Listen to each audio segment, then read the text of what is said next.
मैं स्पष्ट करना चाहता हूं कि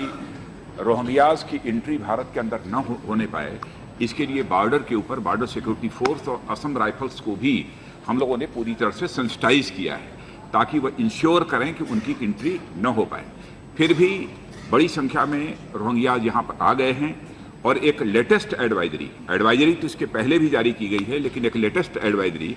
जो हमारे गृह मंत्रालय से जारी की गई है फरवरी 2018 को, और उस एडवाइजरी में स्टेट गवर्नमेंट से ये अपेक्षा की गई है कि जितने भी रोहिंग्याज यदि आपकी स्टेट में हैं तो उनकी इन्यूमरेशन यानी उनकी गणना करें कि कितने रोहिंग्या आपकी स्टेट में हैं, साथ ही उन्हें आप आइडेंटिफाई भी करने का काम करें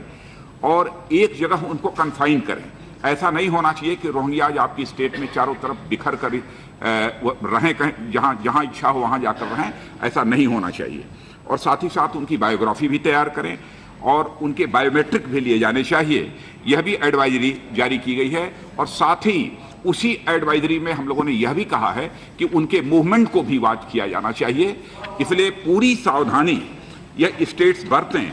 इस संबंध में एडवाइजरी जारी की जा चुकी है। जहां तक उनको डिपोर्ट करने का प्रश्न है, वैसे यह राइट, यह अधिकार राज्य सरकारों का भी है कि वो उनको डिपोर्ट कर सकती हैं। हमारे फॉरेनर्स एक्ट की जो आर्टिकल 3 है उसके तहत स्टेट गवर्नमेंट को भी इस प्रकार का अधिकार है। लेकिन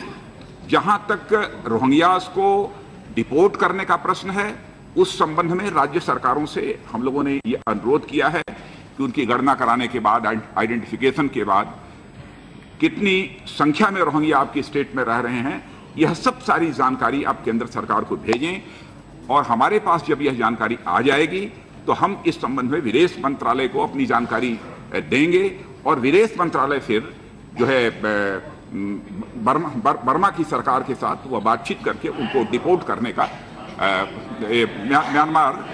से बात करके उनको डिपोर्ट करने का प्रयास करें।